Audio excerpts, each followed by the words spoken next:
Hello, ladies and gentlemen. Welcome to the Game Club. I'm Graham. And I'm George. On today's episode, we have our very first and very special guest, Ratatoskr.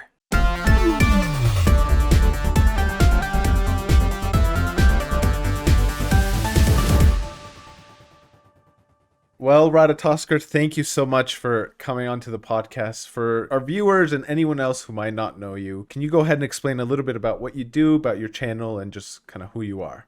Yeah, sure. That's an interesting question. I suppose I'm mostly a variety channel. I just kind of make videos about whatever topics interest me at the time.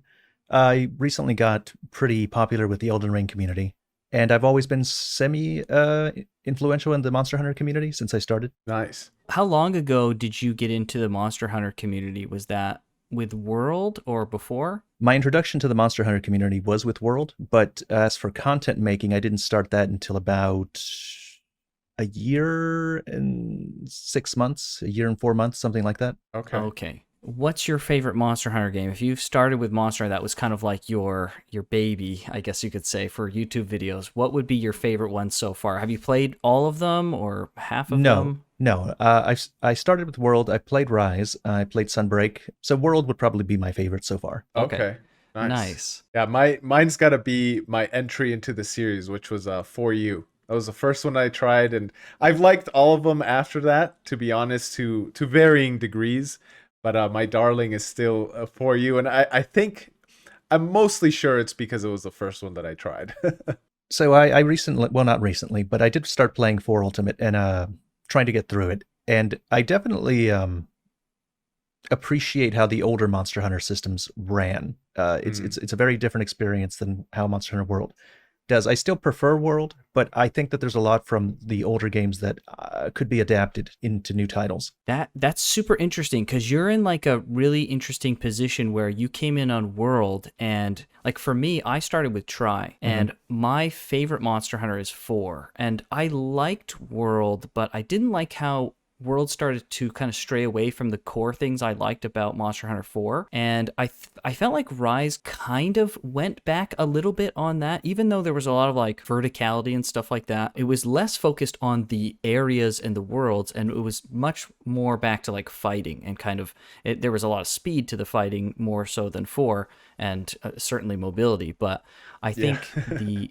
focus on fighting kind of shifted back a little bit, and so I definitely loved World. Like I have like, I don't know, 500 hours in World, so I loved it. But it's interesting to hear your kind of take on, since you came in on World. That's interesting. Well, if you go to my channel and if you listen to my streams, and I guess I do have a community now, the people that frequent my community, you'd find yourself in good company. I constantly complain about Monster Hunter Rise, its speed, its easiness. It's when I went back and played for Ultimate, I was like, oh, there's something that was lost in the transition.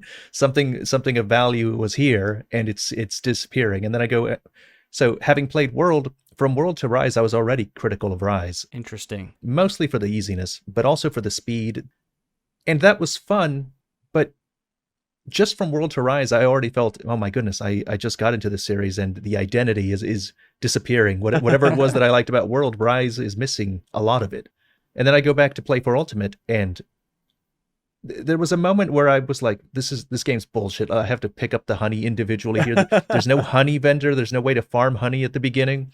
Oh my gosh. But then as I'm picking up this stupid honey, one piece at a time, wandering around the map, I start realizing I love this map. I love this honey. I wouldn't trade this for anything. You get the honey at some point in low rank, but for those first few missions, when you're still adapting to the combat and everything's brutally hard, and you're still figuring out how everything works, it's like, oh man, like this is a whole different experience. It's my friend of mine, Pikmin Jake, which made that Monster Hunter Dose video that you may have seen at some point. He's very much about the hunting simulation aspect of Monster Hunter. He wants that back, and he's afraid of losing it in the future.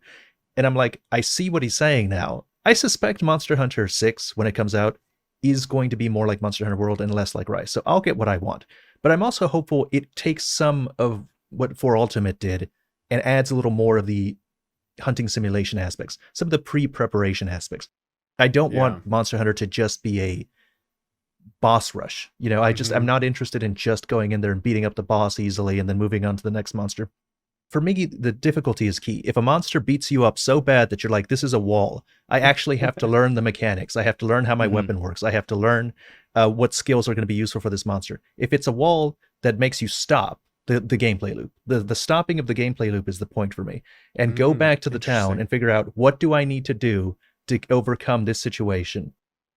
That's what I'm looking for. And Rise didn't give me that almost at all until maybe some of the super things at the very end. Yeah, wow. I felt like that was like basically everything in Try. Like I felt like everything I hit in Try was just like the freaking worst. I was like, I can't beat any of this stuff. Like everything was a wall. I remember spending literally days fighting Baroth, I think it was, just days. I was like, I can't kill this guy. I was running hammer. I was like, this game is impossible. Who made this game? This game's terrible.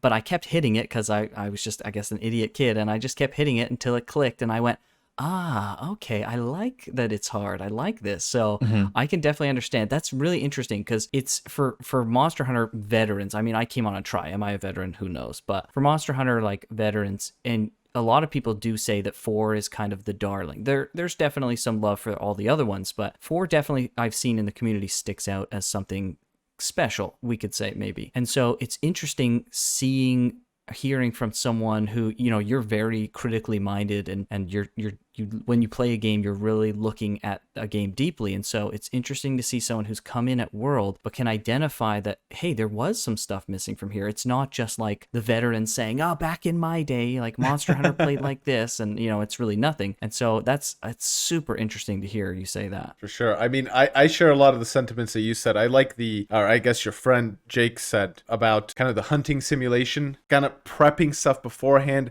going out, foraging for the stuff that you'll need, coming back to the village, getting it together, making, you know, the recipes for like your buffs and debuffs and all that stuff, and just kind of getting ready like you're actually going out on a hunt. I know a lot of people aren't a fan of the kind of those big monster fights where it's just like, because a lot of them, they're kind of gimmicky fights. Oh, the colossal ones? Yeah, the colossal monster fights. But I like them because they kind of lean into that some more. It's like, oh, we all got to get, you know, together. Like the Rampage kind of try to do that a little bit, but it's just... But it sucked.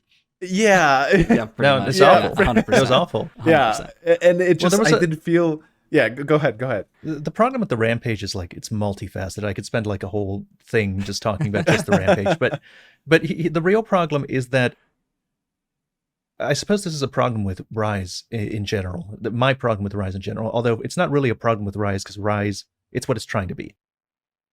It turns monsters into whack-a-moles.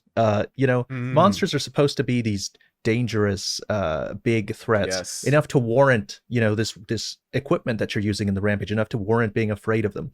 But you spend the entire time in Rise not being afraid of them. They're jokes. Yeah. Yes. Especially in the Rampage. Canonically, Magnamalo destroys a whole village by himself.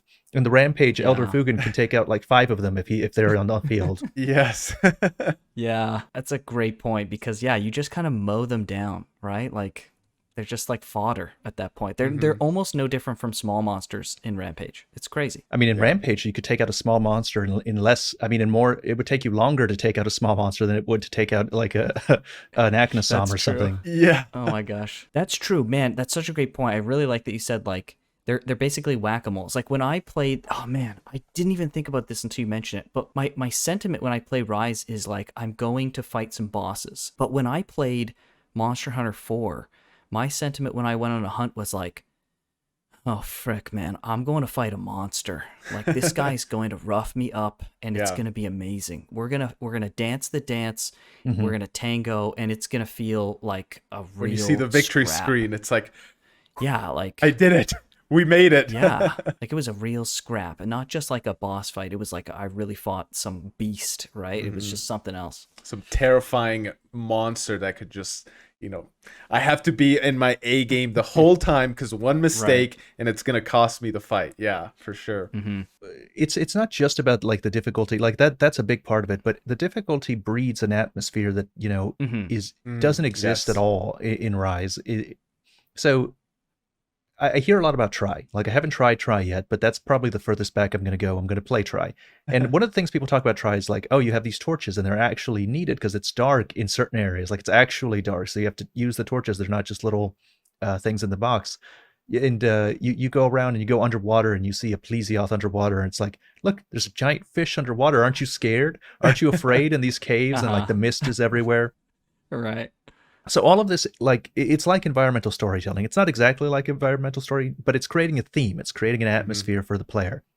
And all It's of almost that like gameplay storytelling, yes, could you say? Yes, exactly like that. And all of that would be lost if when you get to the monster, you don't have any trouble with it. You know, part of the monster's point is being monstrous, you know. Mm-hmm. And I felt that was just completely missing in Rise. Yeah, that's a good point. That's true. We personally, I focus a lot on the difficulty aspect of it, but I think you're 100% right. Like all of these things, George and I did a Let's Play forever ago, and one of the things that he discovered and we kind of talked about in one of our episodes was that Dark Souls is like more than its difficulty, right? Like difficulty is an intrinsic core part that if you were to take it out, it would not be the same.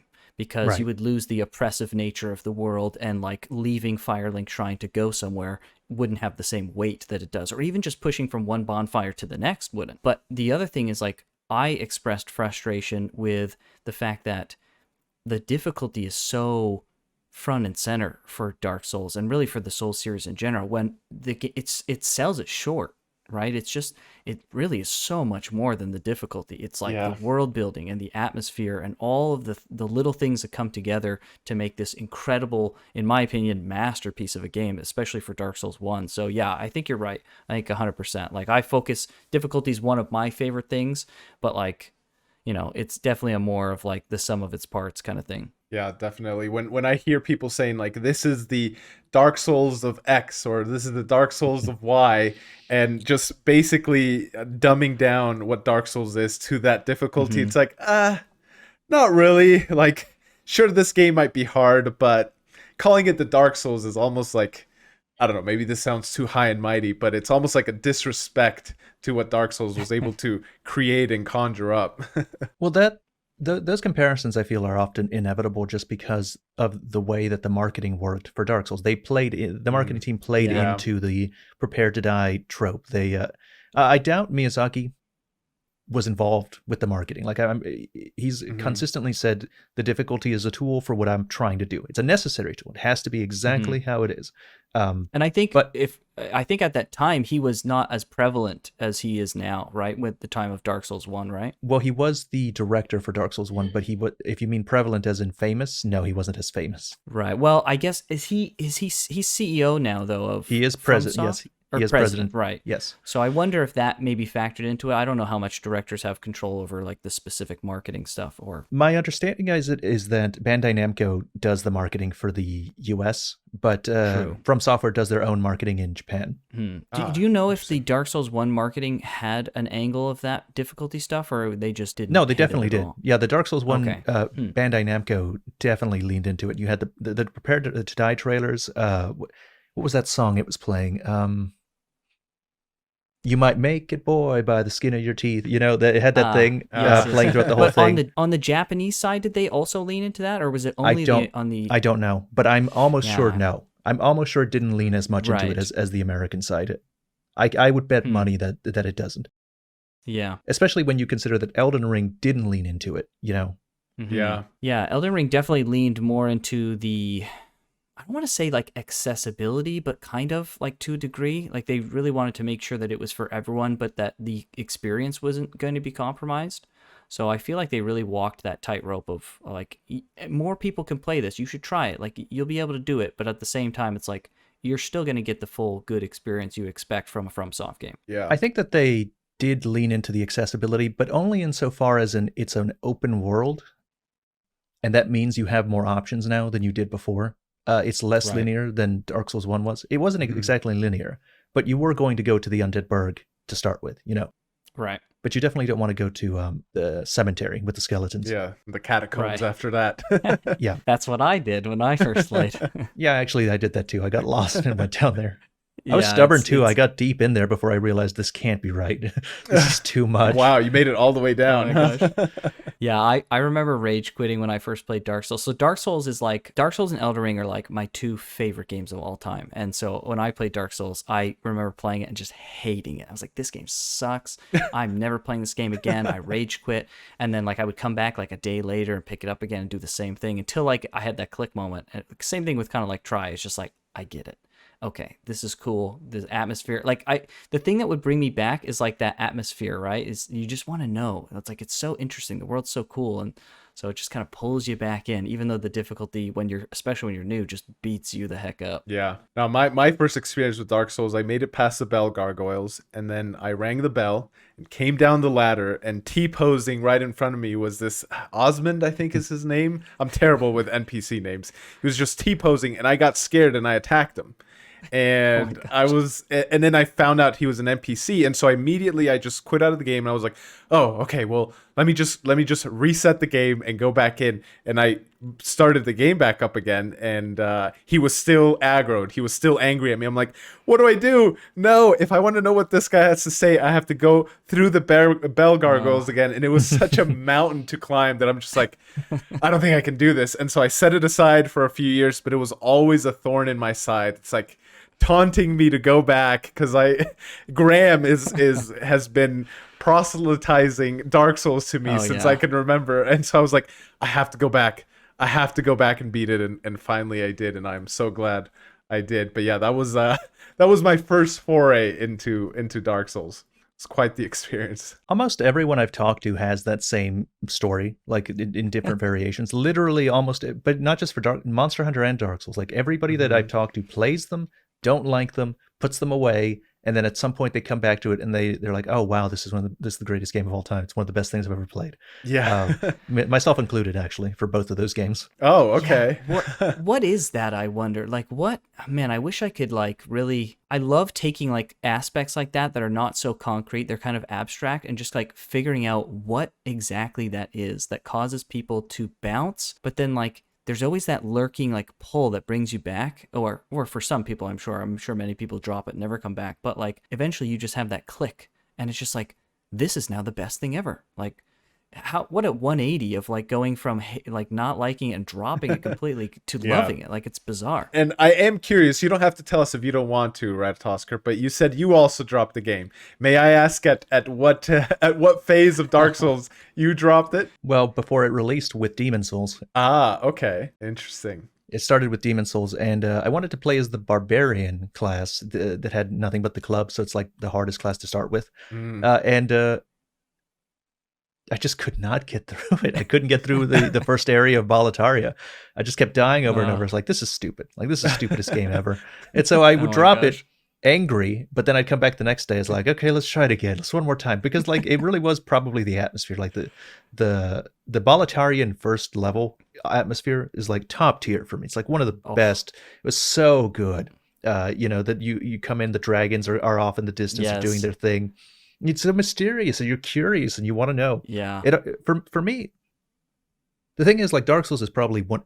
I was destined to be addicted to Dark Souls because everything about it appealed to my sensibilities. All of it. The difficulty, the way the atmosphere works, the way that the stories are told through item descriptions, the online multiplayer things. So the ghosts that you see of other people doing stuff. So you see the bloodstains, you see a lot of them, and you're like, okay, I guess I better be careful through this next area. All of that was just so revolutionary to me at the time. And then when I got invaded for the first time and I realized that's a person coming in my world, trying to fuck me up. Yeah. I love a lot of the way Dark Souls tells its stories and also its themes. Like, one of the things I appreciated through my first full playthrough was the white phantoms, because I'd see someone struggling against the same boss or against the same section I'm struggling, and it was almost like a, come on, brother, you can do it. I'm suffering the same stuff you're going through right now as well. And it was almost like a pick me up and a cheer up as I'm struggling through there. So that was one of my favorite things of the whole game, aside from everything else. But yeah. I Right. remember when we were doing our playthrough and we saw, like, I can't remember what the context was, but basically you were like wary about a certain area, and then you saw a white phantom go ahead of you and just get absolutely decimated by yes, something. yes. And you were like, well, I'm not doing that. Yeah. It was the funniest thing ever. It just creates so many like interesting dynamic moments in a single player game, well, in a generally single player game, that like you can't really have any other way. It's like such a non-intrusive but connectivity thing. It was so genius. It's so genius. I remember playing Demon Souls for the first time, and in Boletaria I got to the dragon, the part where you have to like run past the bridge and the dragons are just, you gotta get, maybe I'm a freaking idiot, I haven't played that game in a long time, but I remember trying to get past that area with the dragons and they're blowing fire, and I was like, I am timing this what I felt like was to the second, and I still cannot get past. I was like, is this game bugged? Am I going the wrong way? Am I triggering this dragon in like a bugged way? Is this what's going on? And I actually did drop Demon Souls, and I never went back to that game. And then I picked up Dark Souls and kind of had my thing with it. And then from then on, I was like, I got to get back to Demon Souls one day. And then they had the remaster, and I was just like, okay, well, maybe I'll wait for this to come to PC now. And then the NVIDIA leak. And so now it's like, okay, I'll definitely wait. I really want to get back to Demon Souls. It's the only one that I haven't done all the way through, but I'm going to wait out for PC release for that. So, Okay, so you're going to get the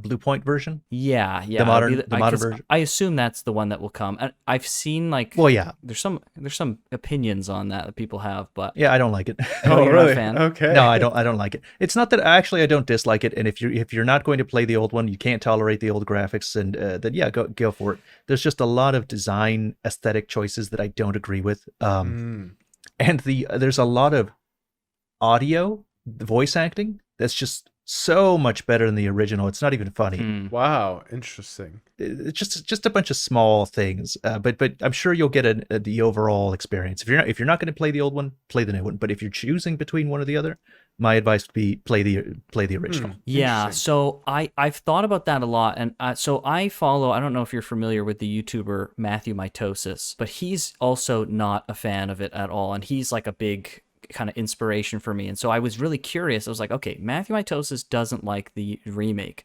I wonder what I'll feel. So I looked up some comparisons.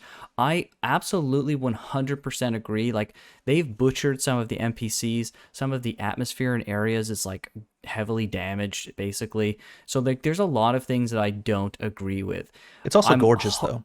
Right, exactly. So I'm hoping, my hope is like, I've been so far away from Demon Souls that I feel like I could just go into the remake and be like, I don't really remember much of the old one, and this game looks so freaking beautiful that I'll just go through and have a good time. It's an But I incredible definitely accomplishment, though. Like the graphics are Right. an incredible accomplishment. They made it look beautiful in a lot of ways. It's crazy. It's such an upgrade. It's hard to even. When Elden Ring came out, people were comparing it to the Demon Souls remake, and they're like, "This Yeah. looks like trash. This looks like garbage. Yeah. How like you can't expect you to play this like when they had this remaster. Why can't they look like the remaster?" And it's a credit to Blue Point that they made it look Yeah. so good that Elden Ring looked bad in comparison to some people. It's a rock and a hard place. It's I don't get the criticism to the Elden Ring graphics. It's such a beautiful game to me. So It's I crazy beautiful. yeah, I don't get it in the least. But yeah, I do remember seeing those comparisons as well. One thing I did really want to ask is just based off your name, Ratatoskr, and the name of your podcast, Yggdrasil, probably mispronouncing it, but and also like a lot of your videos sounds to me like you're just a really like big lore guy. Is that fair to say? Yes. So I made my channel. It's just made some video about Outward, and that was decently popular. It was popular enough that my first video that I made, the developer for that game, 9 Studios, left a comment on my video, and I was like, "Oh, that's so nice." Wow. And then I made another one, Wow. and they actually dropped me the DLC for that game later down the line. That's First awesome. video. So Wow. I started sprinting straight out the gate with YouTube. I'm sure. When I made the name, like I had this channel for like a year or two without having uploaded anything. It wasn't a YouTube channel, just a channel that I used to look at YouTube. Then eventually I went into it. And when I did decide to like try and pursue, I was like 100% confident, I can do this. And so the whole intention from, 2 years ago was like, I'm going to make Elden Ring content, and one day I'm going to be the Elden Ring lore guy at some point. Nice. So the Yggdrasil podcast, just the references to Yggdrasil, the references to Ratatoskr, all of that was with the knowledge that I was intending to do Elden Ring related stuff at some point. Nice. Well, it worked out for you, man. That's awesome. I remember, I mean, I've seen a lot of your stuff. I've been following you for like quite a while now. So Same. Yeah. it's great to see. So one thing I really like about your channel is it's got like you said, you're like a variety channel to a degree. And like your channel and Matthew Mitosis and even like Skill Up, if you've heard of Skill Up to a degree, like all these people who have like kind of variety-ish channels, Skill Up not so much anymore, and Matthew Mitosis is retired, so maybe these are bad examples, but like it really draws into like what we're also trying to do on our channel. We're trying to have like that variety, and so like it's so cool to see you go from here's a guide about like this build, and here's a guide, or here's now a lore video, and you just like all I'm gonna say is I'm just so jealous that you can pull off so flawlessly all these different types of videos as if it's like natural, as if like, of course Ratatoskr is making this guide video, of course he's making, you know, this other video. And so like not only is it like interesting, you put out one near the beginning of Elden Ring where you talked about the different level ranges between what was it, the upgrade stones, like how much your level is, your weapons upgrade, and how much you can like co-op with. And I was like this isn't necessarily a typical video I would see from Ratatoskr, but it's just such a useful video to have. And so like I'm so glad that he just made it for people to have. And so like that's been like such an inspiration for me of like, I want to do, you know, we cover a game on our channel heavily called Zenless Zone Zero, and maybe we'll talk a little bit more about that game in a bit, but like, I'm like, okay, let's talk about lore, and let's like get this other random video out that talks about, you know, this random freaking thing. Like, let's record all this stuff. So it's just like helpful. So it's just, I don't know. I'm just glad that you have this kind of channel, because it's been a big kind of inspiration of like, oh, you can do that. You can just like put out that video and it's like good and useful. Like it's just cool kind of seeing that and seeing how dynamic you can be with the channel. Well, thank you, but I'm not sure that it's something that I would recommend because it doesn't seem wise to me. I recently put out a video telling people, you know, you should unsubscribe. Yeah. And I made an honest case, like, these are the reasons why you should unsubscribe. Like, this is how my channel has been up to now. Here's the history of my channel. This is what I'm going to do in the future. You really should unsubscribe. You might even have a better time with my channel if you do. And I got a lot of positive feedback. I was really heartwarmed by some of the messages that I got. There brings a tear to the eye when you see all that positive. I saw some of those. Such a beautiful nice comment, and I 100% agree with the sentiment that all those people are saying. I was like, of course. I was like, come on, Ratatoskr has to know this. The thing is, in terms of my channel, really did get a huge amount of popularity when Elden Ring released. I went from 30,000 subscribers to 90,000 subscribers in a matter of nothing, like in no time at all, 2 months or something like that. Wow. And, you know, my videos were just constantly getting huge views, riding on this wave of Elden Ring popularity. You know, I made a little video here. This is why when the game releases, you should play as the Wretch class. You know, boom, 600,000 views. And memes about the Wretch class, like constantly getting tagged on Twitter about Wretch. You know, it's like, wow. Here's a video about why I think the graphics are fine. Boom, 800,000 views, 1 million views. It's like, and so like if you go back and you look at my most viewed videos, it's all like this, like, you know, 800,000, 600,000, 400,000. It's like, it's all Elden Ring, all within this narrow time frame. Here's 4 random tips to make your experience better, but spoiler free, which no one was doing at the time. It really was that I was just released early before anybody else, and talked about that kind of stuff. And then there was that ridiculous when I just read 26 minutes of the Brothers Karamazov. It's a Russian novel. Yes. About talking about the Flame of Frenzy. That Flame of Frenzy video was extremely popular. People loved that video. Oh my gosh. So really, when I looked at that and I looked at the number of views I was getting and subscribers and just ad revenue from YouTube, I was like, it's truly a foolish decision to not continue doing Elden Ring content, at least for like a year. So I don't know, especially if you're trying to do YouTube full time, when you find a niche, maybe you want to stick with it. The only reason I'm not doing it is because I'm a moron, and I find I just it would be difficult for me to continue just because I've lost a lot of motivation to keep doing that. I've still got Elden Ring videos. I'm working on an Elden Ring video right now talking about how Rykard is actually a Lucifer archetype. I'm going to read a little bit of Paradise Lost in the video. So I've still got some motivation to do it, but now that I'm going back into Elden Ring after that long break and after I just went and covered Sunbreak for a while, my Elden Ring videos are not getting the number of views that they used to, and they're not going to go back to those numbers of views. Interesting. Just because the interest to Elden Ring has dropped and the people are realizing, oh, this is the kind of channel that he does. It's not going to be Elden Ring all the time.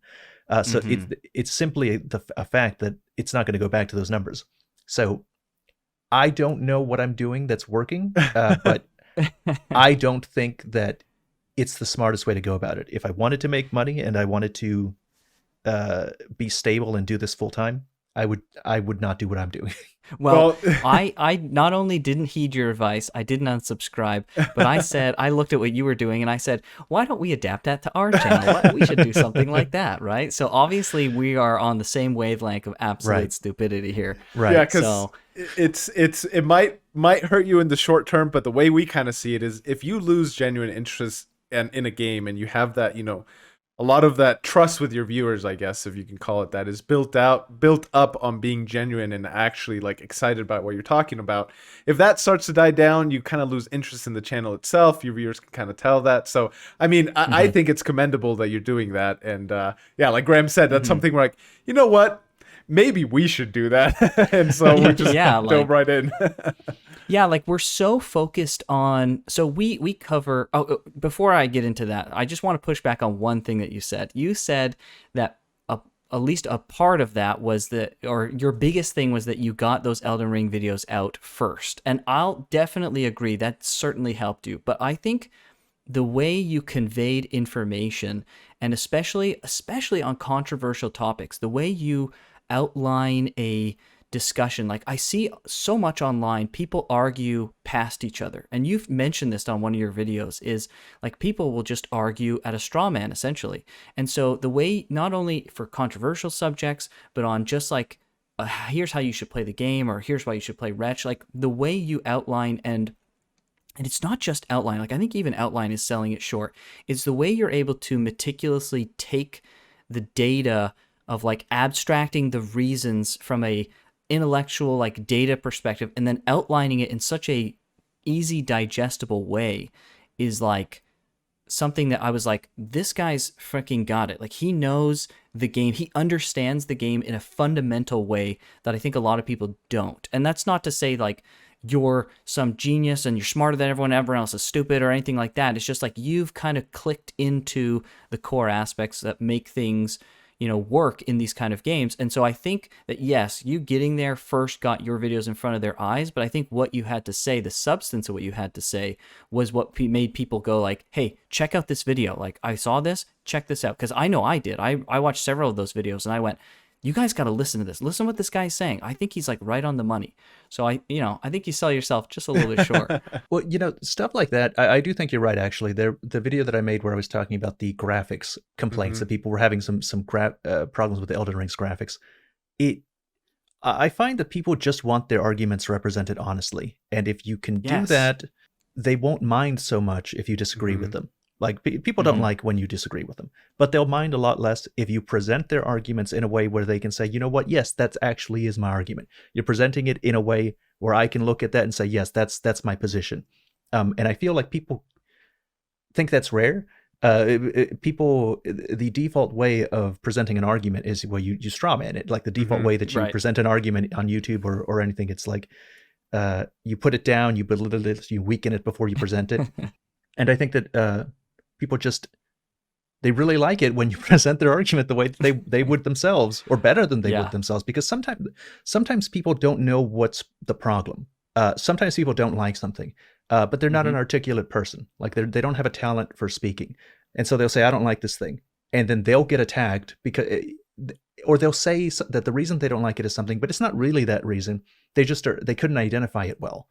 And so then they'll get attacked by people defending the thing.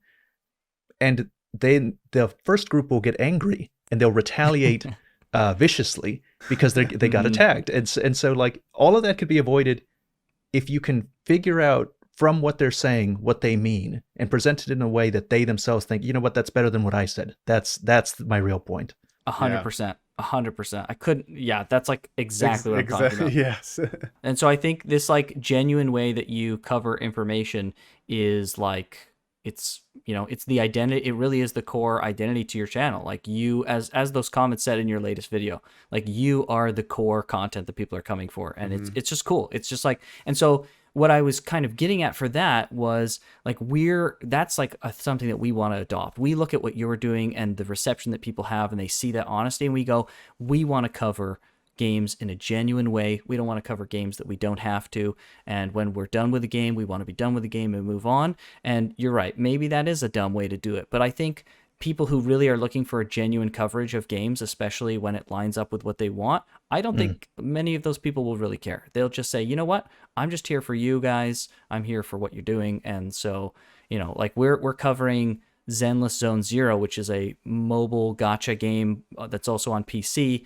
And, I don't know if you're familiar with the mobile space, but sometimes it's not always, the best quality content for stuff like that. There's a lot of clickbait. There are definitely good content creators out there. I know some of them. I've even followed some of them. But I think that space, we looked at that space. We looked at the game. We said, this is a game we're interested in. We looked at the space and, it's new and we could really use that space could use some more genuine content. And so we said, let's do it. We'll jump right in. Yeah, we'll jump right in and we'll do it this kind of way that these people are doing, Ratatoskr and these other channels that are doing it. Because if they can do it, maybe we can do it too. That's interesting. Trying to find a place that's not oversaturated with competition. I often feel that way when I do videos. Like I don't want to cover it in the same way that I see everybody else covering it. So if I cover lore, I'm trying to cover something that I haven't heard before. And if I have heard of it before, then maybe from a different angle. I can't compete with somebody like Vadi. Like I can't make a video and have it edited the way that he does. So if I'm going to be in the same space, like trying to make a lore video, especially when lore isn't my only thing that I'm doing, I have to say something interesting that's self-contained and that circumvents competition because he can't compete with it because it's not what he does. Yeah, no, and one thing that I just question that came up when you're talking there, sounds like you do all the editing and scripting yourself. That is, Yes. Yeah, that's, I mean, we're a 2-person channel and we divvy up stuff, not always, 50-50. Sometimes it fluctuates between the two of us, but it's like, geez, being a one-man show and doing it all yourself is like even more like commendable. I can't even imagine. Yeah. Do you do full YouTube full time? You mentioned that you don't. No, I Is that don't. right? No. Okay. Okay. So are you doing like part-time work and then working YouTube part-time, or are you just like full-time working full-time YouTube? I do full-time work and then I do YouTube on my spare time. Okay, Yeah. gotcha. Yeah, it's kind of like crazy. me. I'm working full time, YouTube on the spare time, and it's a sacrifice sometimes trying to juggle all the aspects of life and still be able to get YouTube in there, with the eventual goal of transitioning to full time YouTube. But we'll see how long that takes. I'm interested that you went into the mobile space as your bread and butter of your content. I know that I and probably a lot of people have a bias against mobile video games. A lot of people that are fans of Dark Souls and Elden Ring and stuff like that, they hate gacha things. Like they hate mobile games. And so I think, why did you get into that specifically? That's a great It's a question. fantastic question. Yeah. I almost hoped you would ask that question because it is kind of an odd juxtaposition, right? Like George and I, for sure me and George to a very large extent, we really see each other as like traditional hardcore gamers, right? We're in like consoles or PC, we're playing Dark Souls, Monster Hunter, we're playing like tons of like very traditional style video games. And so it is kind of a weird juxtaposition that we're like, now we're going to cover a mobile game, right? But really, like, I got into mobile games. Like, I was never a fan of mobile games. I was like, ugh, icky, gross, nasty mobile games. That's the whole market. I won't touch it. But then I was a fan of Fire Emblem, and Fire Emblem Heroes had come out.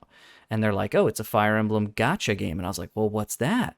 And so I started playing that, and I poked my friends, hey, this is pretty good. Like, it's a bite-sized mobile version of Fire Emblem. I resisted Graham, knowing that it was a mobile game. I resisted Graham's poking and probing about it Right. for, I think it was like a year and a half. I was At like, least. dude, I'm not going to touch that with a 50-foot pole. Like, no way. Mobile games? Yeah, Ugh. yeah, Yeah, exactly. seriously.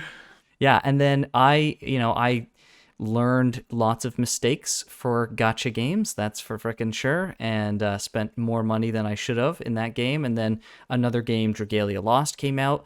And I said, okay, come on. You guys didn't want to get in Fire Emblem very much. Let's get into Dragalia Lost. That was a very action. It was like much more closer to a traditional game. It was like an action game. If you've ever played Final Fantasy 14 or World of Warcraft and they had like raids and stuff with raid bosses, like that was basically like, it was like a single player or up to 4-player version of that kind of thing-ish on mobile. So it was like, it was pretty good.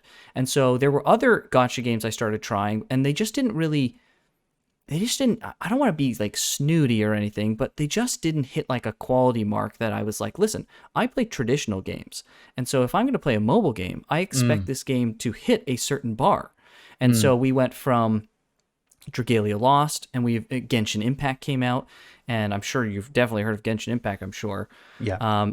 And so like that was like, oh, okay, whoa, now they're taking a really big step up in quality for mobile games. And so we got into that. We kind of left Dragalia Lost after a while and got into Genshin Impact, and that of course just absolutely exploded. And that really set like a bar. And so we're like, okay, really our perspective is we're into mobile games as long as they meet a certain threshold of quality. And so that's why we feel comfortable covering. So Zenless Zone Zero is a HoYoverse game, which is the same company that makes Genshin Impact. So we're like, the game looks quality. It looks pretty good. We know Genshin has done a really good job. We're really interested in the game and the character designs and stuff. Maybe we can pivot our channel a little bit. Like, we're still a variety channel, but maybe we can pivot a little hard into Zenless. Like, it's new. We want to cover it. And it's in the mobile space. We can offer some genuine, quality content, maybe hopefully, to this kind of space. So that was, that's kind of like what we were thinking, and so it is kind of a weird. I'm glad you picked up on that, because it is kind of a weird juxtaposition, right? We've gone from this traditional stuff, and now we're featuring stuff that's not so traditional, and especially in terms of like Monster Hunter community and Dark Souls community and people that like those games, like you said, it's like totally opposite kind of things, right? You would find, you would find an extreme bias amongst my community. Like if you went to my chat and tried to tell them, hey, I think I would lose more subscribers than I did when I told people to go away. Yeah, totally. Yeah, absolutely. Yeah, and it's weird because I don't necessarily disagree, because I think generally the mobile space is filled with, there's a lot of predatory practices in it. Right. Predatory practices, low quality games that are focused more on things that are not, like low gameplay. We'll just call it like not great gameplay. And so like I've tried many mobile games, especially gacha games. I generally like the kind of idea behind the concept of gacha games. I like the collectability, but I don't like the gameplay 99% of the time. So I definitely sympathize. I would be one of those guys in your chat saying like, mobile games, but there are some that I think if people gave a chance and were like, okay, maybe you don't like the gacha the model, that's totally understandable. I can get that. But at least HoYoverse does a pretty good job of making that model pretty fair, and the quality of the games that they make is certainly there. So if people gave it just a chance, or at least like heard us out on that, but I don't blame anyone for just. Let me ask you a question. Do you like the gacha model? Well, first of all, I don't know anything about gacha games. Never played a gacha game. I don't think so. I've never played any mobile game, I think, actually. I don't even play MMOs because I have a problem with the idea of subscription. I don't like the idea of if I play one, it'll be Final Fantasy 14 because like everybody tells me it's like a masterpiece. It's like 10 out of 10. Like you got to play this. But there's something about, like, first of all, Final Fantasy 14 isn't even free. Like you have to pay for the game. You have to pay, I think, like a lump sum for the expansions or something. Right. And then on top of that, I also have to pay a monthly subscription. And like just the idea of that, like, just kind of pisses me off. It just makes me angry. It makes me upset.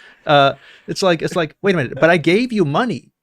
I gave you money already. Yeah. Like I gave you a lump sum. You said I give you money and you give me this game, and you're telling me I can't even play it. Like I'm not asking to play like with all of your stuff, but I should have like some place to roam around and play if I've given you $30. So I that's my starting point. So just so you understand where I'm coming from. Yeah, I find it so funny that you mentioned that, because Graham has been wanting to get me into Final Fantasy 14, and the stopgap for me the whole time has been literally exactly what you just said. I keep telling him, like, what, I'm paying for the game and then I also have to have a subscription every month. What if there's like a week or a month, like I'm gonna feel pressured to play so I can get my money's worth, and like what if there's like a week where I don't get to play, or something, another game comes out that I'd rather play. Why do I have to cancel my subscription and then start it back up? And like, most people won't do that. Yeah, exactly.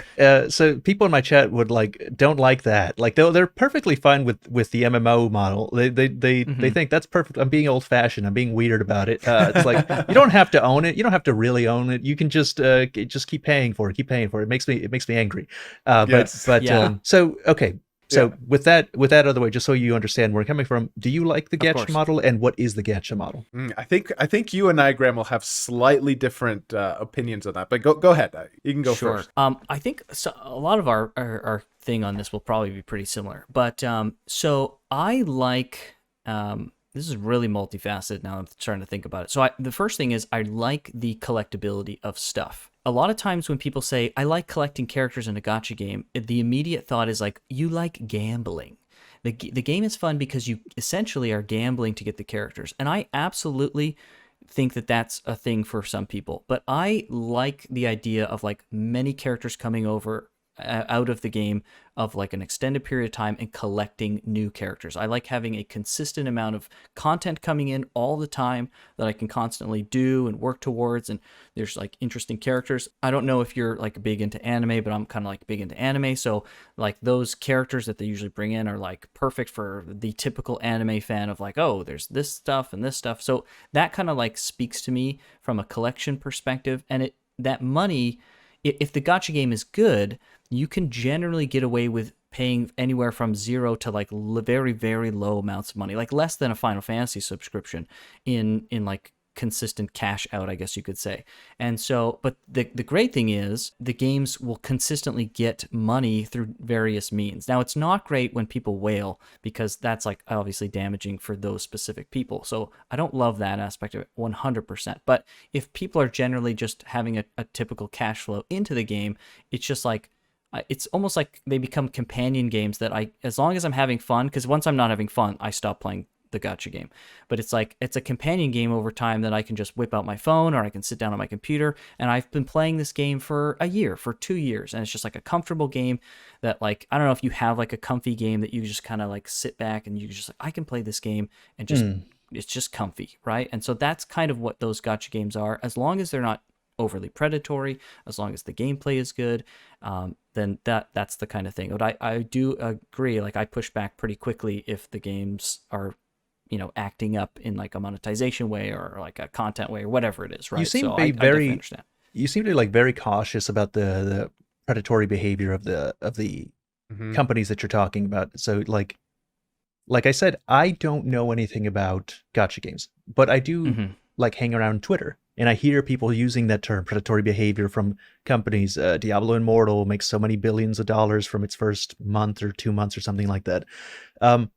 What is this predatory behavior? What are you talking about? Yeah, so for me, I mean, I'm always like upfront, like in a lot of our streams and all of our previous podcasts, like I'm pretty transparent about the fact that I'm like as frugal and as free to play as it comes with, like, when it comes to gachas. I think a lot of them, there's a lot of things. Sometimes they have behind the gacha, every new character that comes out is like the strongest character, or it's like some, super really good character, or some best design character. And the gacha system, the way they have it set up, is really enticed to our lizard brain. Pull a lever, get something shining out. Pull another lever, get something shiny out. And the predatory aspect comes when either the balance of the game and the characters, or like the way that they divvy out these characters through that gacha system is really limiting to players. Like for me, I can honestly say throughout all the gacha games that I played, and I mean I've only played like 3, I've spent like maybe $80, $100 at that, which, you know, I played these games for multiple years, and I personally see it as like, okay, this is a game I'm enjoying. I'm playing for a long time. I've played it for about a year completely for free, got all the new expansions, was able to get the characters that I wanted, because the good gachas will divvy out, you know, it's currency really what you use to pull for characters. They'll divvy out currency in a way so that maybe you won't get every character, but if you're smart and you pull for the characters that you want, there's almost a guarantee, not always, but in some there are a guarantee that you'll get that character. And so it's all kind of all that combined. I know this is really a lot of information. I'm trying to like simple it down. But it's really that. It's just what do they put behind the paywall? How easy is it to get behind that, and how much real world money do you have to put in? And that's something that even to this day I struggle with. It's something that always has given me a bad taste in my mouth. But when Graham and I started doing this, something that I realized is, you know what? We can come into this space and let people know, hey, you can play these games for free. A lot of the gacha coverage that I personally saw was really, you know, YouTubers, not to talk down on anyone, but really playing on the FOMO, on the fear of missing out on characters. And they'd release, you know, these bombastic videos saying, oh, this character's like the new meta. This is like the new meta character. You need to have this character. And I would look at that and I'd be like, well, I don't agree with that. And I don't like that there's people saying that and kind of telling people, well, you have to get this character or you won't be able to play the game. I wanted to come in and be like, listen, you can like put your credit card away. You don't have to have this character. This game is, and that's why, you know, Graham and I are very specific as to which gacha games we'll play, because we're only going to play games that allow you to not Right. interact with the monetary side of it that much, and you know, and really stay hands off of it. So that was where kind of I came from. Mm-hmm. Let me ask you guys something. Okay, so this is pretty much where I'm getting. There seems to be a nebulous line that you don't want to cross. Like there's a nebulous line here where at some point you're like, would you say that it's wrong, the things that the companies do at some point? Like at some point it's just wrong for sure, for them to monetize in the way that they're doing, for them to engage in these predatory practices that you're talking about. Yes? Yeah, for sure. So from a mechanical perspective, very specific to the gacha, because you're wondering like what exactly is the mechanism of like what a gacha is. There's two very important variables that happen when you're playing a gacha game and using the gacha itself. One is when new characters come in, it's usually considered like a 5-star character or an SSR character, super, super rare. And so usually there's one part, which is the rate. It's like when you pull for a single character, what's the rate that you could get this character? Is it 1%, 2%, 3%? Is it less than 1%? But then the other component is there what they call a pity system, where after a certain amount of pulls, you will be guaranteed to get that character. So games that don't have a pity system, generally we would not want to engage with. Now, Dragalia Lost actually didn't have a pity system, but at the beginning at least, they eventually added one. But they showered players with currency, like tons of currency, that you could get almost pretty much every character you wanted to a degree. And gacha games are almost more resource management games than they are anything else. It's like you get a certain amount of free currency per month or whatever it is through playing the game normally, and you have to decide based on the rate and the pity of if you can get certain characters. And generally, the better the pity, so like after 100 rolls or after 100 pulls that you do from the gacha, you will get a character. And so that will lower the rate. So it's like you have a 0.5% chance on each one of those. And then if you get to 100, we'll just give you the character. Or then sometimes it'll be, okay, it's 200, but the rate is 3%, right? So it's always an assessment for us of, does the system feel fair? Because how much currency are they giving for free? What's the rate and what's the pity? And it's those type of variables that we go into and look at and we say, is this game being predatory? Because like there's a gacha game that you may or may not know, it's very popular, called FGO. It's the Fate, if you're familiar with the Fate series. They have no pity, and the rate of getting a character is 1%. And people can spend years worth of free currency trying to get one character and not get them at all. It's just absolutely insane. Like I would never play a gacha game like that. It's terribly predatory, because then that leads into, they've been playing this game for years, they've saved up for this one character, they don't get them, now they got to start spending if they really want them, right? That's just feels just icky to me. And so who knows how much they'll have to spend, right? It could be hundreds of dollars before they get the character they want. So that's not practices that we really like. So that's kind of the dynamic of how we assess if a game is too predatory or not. Well, the reason that I asked this is like there's a difference between a game having a poorly implemented. Okay, so I get how it works. I actually play Yu-Gi-Oh! Master Duel, and it has that now. It has, now that you describe it like that, it has a gacha system for collecting cards. By the way, it's not a good game. Nobody should ever play Yu-Gi-Oh! Ever. It's terrible. It's a terrible game. It's just that I really enjoy beating people that are using meta decks with non-meta decks, and so it's like it's my comfy game. I come back to it every 2 years, figure out how everything's changed, how it works, and then beat up on people that are much more experienced than I am. It's just fun. Sure. It's fun. Yeah. So I get it. Here's the thing: the way that I hear the discourse on gacha games on Twitter and things, there's like, oh, the game's bad because it has poor rates and stuff. Okay, but then there's the company's morally bad because it's trying to take advantage of our lizard brain primordial instincts and squeeze every drop of money out of us. And I'm like, would you agree that it's a moral thing? It's definitely it's like gray, at least, right? Like, because like that, it's such a difficult question, because I don't know if I fully have an answer for that, because where do you draw the line between personal responsibility and saying that the company is just really going out of their way to get money out of you, right? Like, where's that line? Who can say, right? It's so because difficult. assuming that there is a line, every company's trying to get your money, like all of them in all things. I'm probably never going to play a gacha game like along those lines, but so it doesn't really affect me. I don't care either way. Sure. But the way that people talk about it, they seem to be sure that something wrong is happening, which is interesting because consent is gotten like in every one of these situations. Like, they have your consent. You know what you're getting. You just talked to me about percentages and rates. I'm sure that they make clear what their percentages and rates are in these games. So it's a consent thing. And I read a book a while ago by Jonathan Haidt called The Righteous Mind, and how moral assessments are done. And he had several arguments, but in one of those things, he was talking about how we don't just assess morality based on harm. Like, harm isn't the only thing that's happening.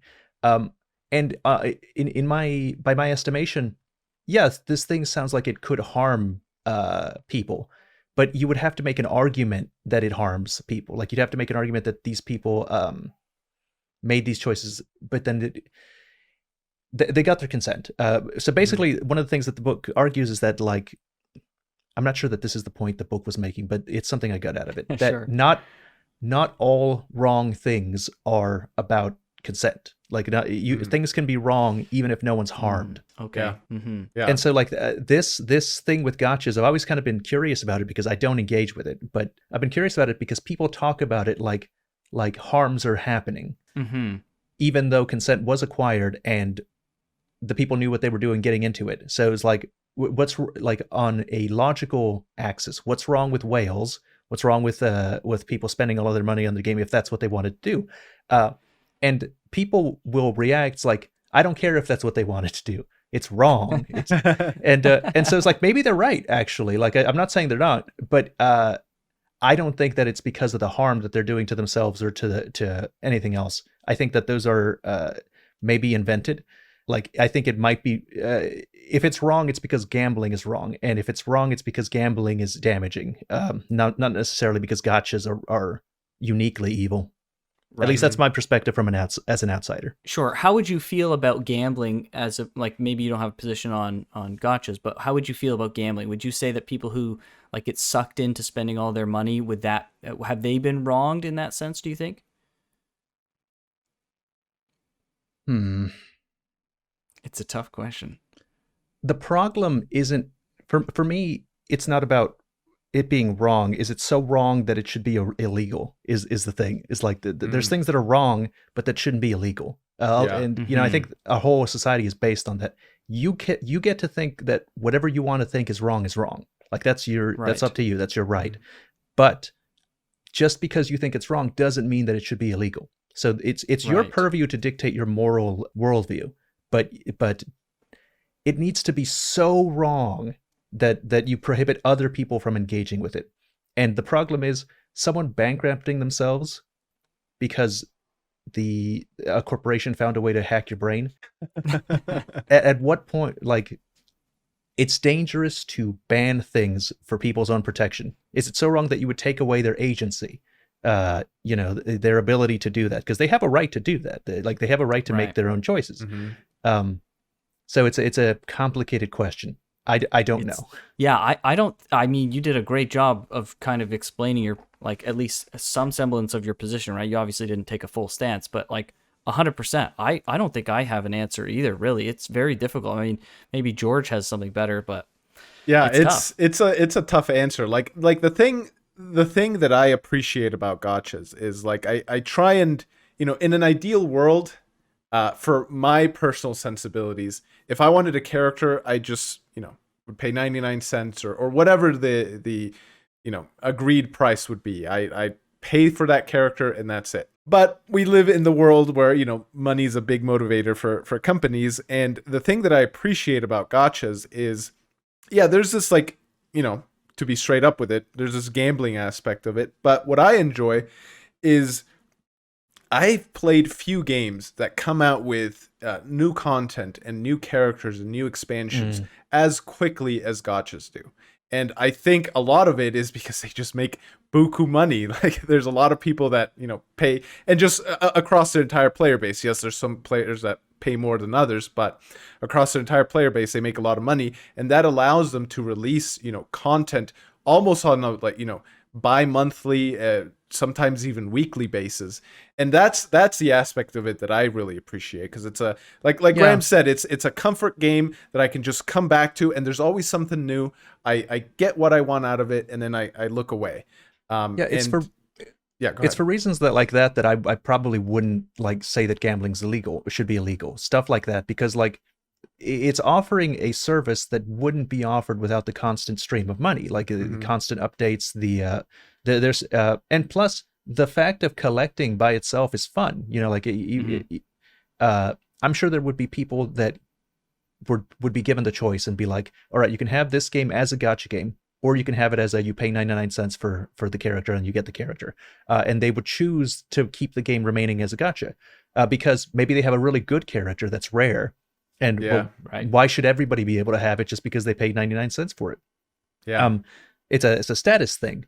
And if they want to play a game that has a status mechanism like that, I'm not sure that they should be disallowed because it harms other people's moral sensibilities. True. That's a fair point. Yeah. I can't deny. I mean, the status thing is something that I really like in games. I more like it when it's like something tied to like skill based. Like if you achieve this very difficult aspect of the game, then you get a title or a badge or something to like show that you've done that thing. I like status things when it's tied more to that.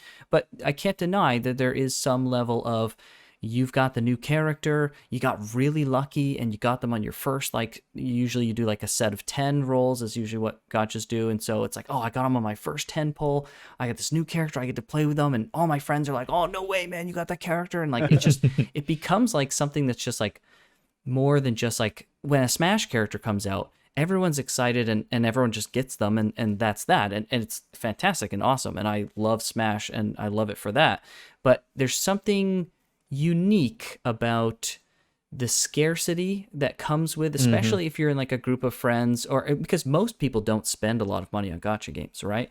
And most people will at most spend a bit of money on gacha games. So there is some type of scarcity that comes to that. And whether that's good or bad, I don't know, but it certainly creates an interesting atmosphere of, oh, you have this character, and now maybe I can come into my friend group and hey, I've got this character and you guys have these characters.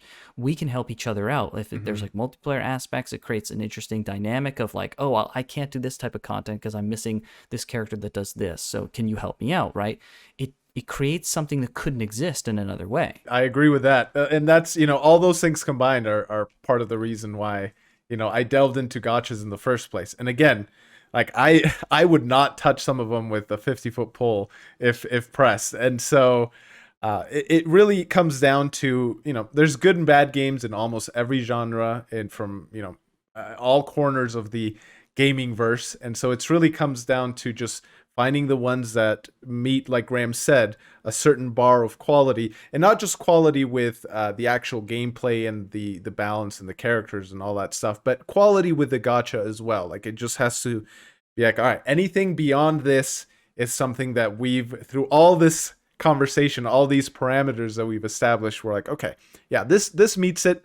We're ready to dive in. And yeah, so here we are covering Zenless. Right. And the gameplay of Zenless Zone Zero, I don't know if you've seen much of it, is phenomenal. Absolutely amazing. It's easily some of the best combat I've played in just any video game ever. It's absolutely buttery smooth.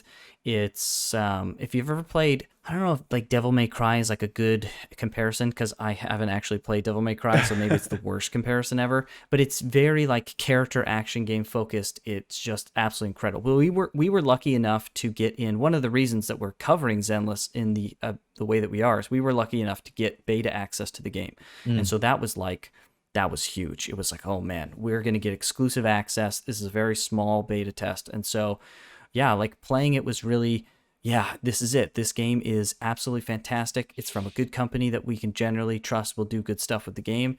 And so, what's it called? It's called Zenless Zone Zero. It took forever for me to remember that it's called that, but you can generally find it by looking up Zenless. And what is it? Is it part of any of the games that you mentioned? Is it a Genshin Impact type? Yeah, so it's made by HoYoverse, and theoretically, their games are like Avengers style tied together. They're like different universes that are kind of connected from this, they call the imaginary tree.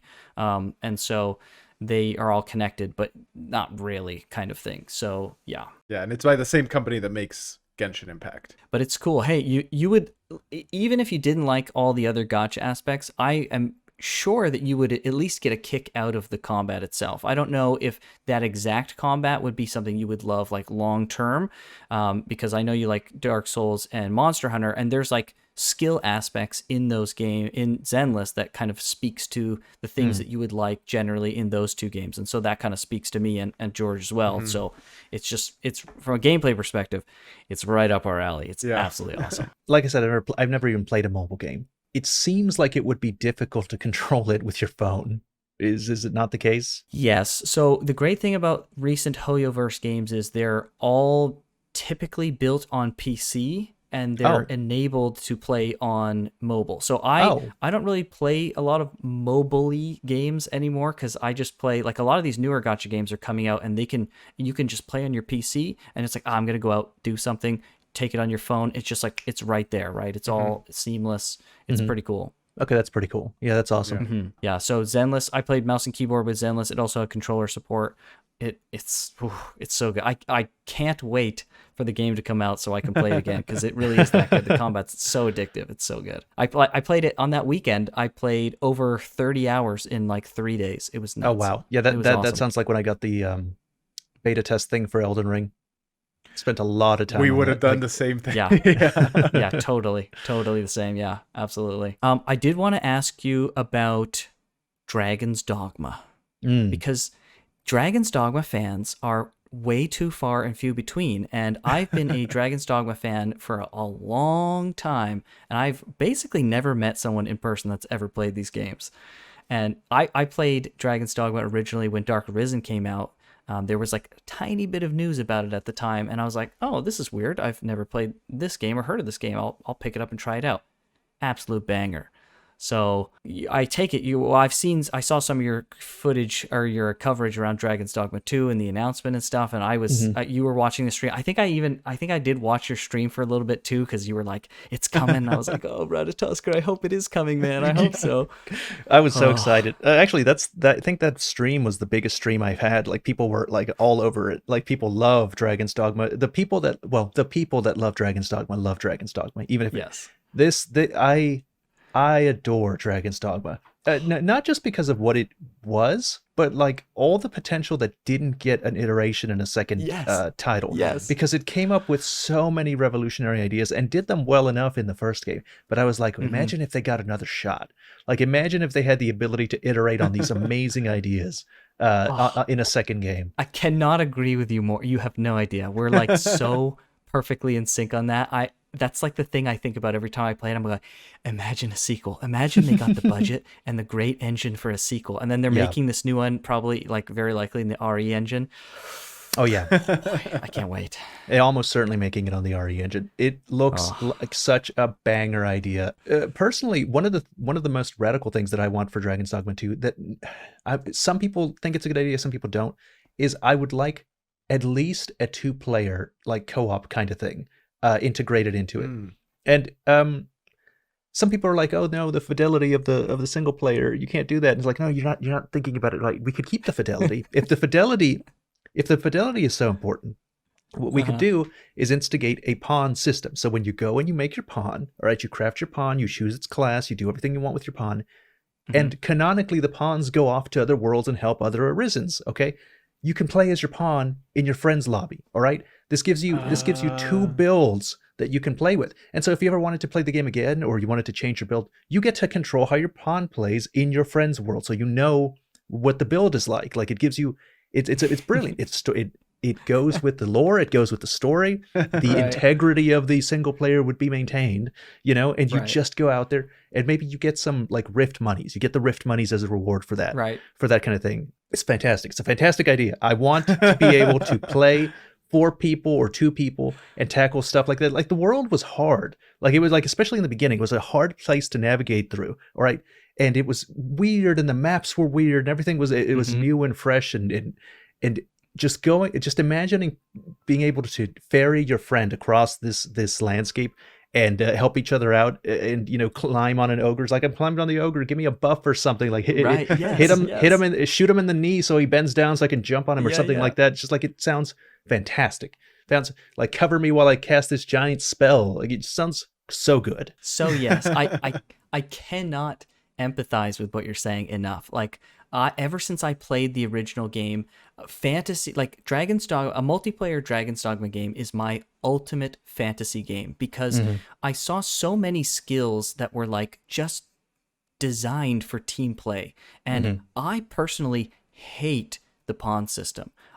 This is not a popular opinion. Everyone's going to hate that opinion, but I do not like the pawn system. I thought the pawns were dumb. I immediately murdered my pawns as soon as I was able, and I've played many times through, like at least half a dozen times through the game, completely solo. I do not like the pawns. But when I would see the skills that you could do, like holding your shield up so someone could jump on it, or buffing like your friend's weapons and stuff like that, I was like, if they made this game multiplayer, it would be my favorite video game of all time, because there's nothing I love more than working together as a team and being in like this well-oiled machine, especially with like your friends. You're like, you're doing this and I'm doing this, and we need each other for the group dynamic to work.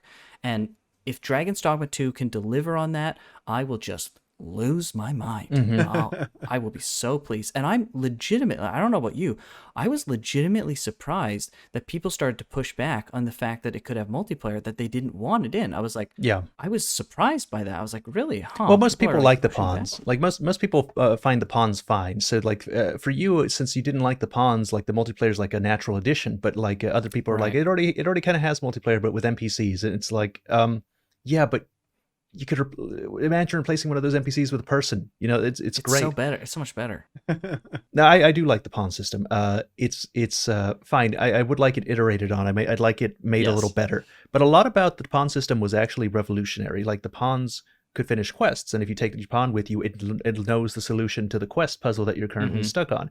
So then it'll give you hints, and it'll say something to you if it finished a quest in the other person's world, which I thought was just such a good idea.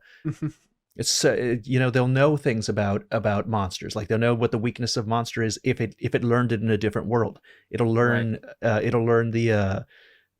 you can throw a bomb into a hydra to have it eat it and explode inside it. It was such a good idea. If it could just be iterated on, if you could just translate that to a more modern thing, I'd be so happy. Right. But on PC, not on the Switch. Yes. Yeah, 100%. Well, yes, on the Switch, but not only on the Switch. For sure. I from a conceptual level, I completely agree that the pawn system is way cool. From a gameplay perspective, it just absolutely falls flat for me. But I would never want the pawn system removed in favor of a multiplayer system. I just don't see how the two can't coexist without any kind of impact. Right. So that was the surprising thing for me. Poor George here has never played Dragon's Dogma, but he has. I've heard Graham talk about it up and down, left to right, for hours. For years. Yes. Yeah. And it's definitely, I have like a list of games that I have to get to. And Dragon's Dogma is, as we get closer to Dragon's Dogma 2, it just keeps inching to the top of that list, because we're going to be talking about it on the channel. And so I want to be well-versed long before Dragon's Dogma 2 comes out. So it's definitely something that I will be trying out soon. For sure. I'm definitely going to make a video talking about how it needs a multiplayer aspect as soon as we get more information, when the video would get more popularity, and I'll see the reaction to it. But I got a positive reaction in the chat when I talked about that. I was like, just hear me out, and they seem to like the idea. And if anyone can convey that argument and the both sides of it so that everyone can be happy and you can like bring those sides together, I have absolutely no doubts that you're going to be the guy to do it. No doubt. This has been an absolute dream come true for both Graham and I. We're so grateful for you stopping by. Grateful for all our viewers that tuned in today. Anything else you want to say before we stop here, Ratatoskr? No, just thank you very much for having me. Okay. Yeah, thank you. Thank you so much for coming, and thanks everyone for watching. We'll see you in the next one. Take care.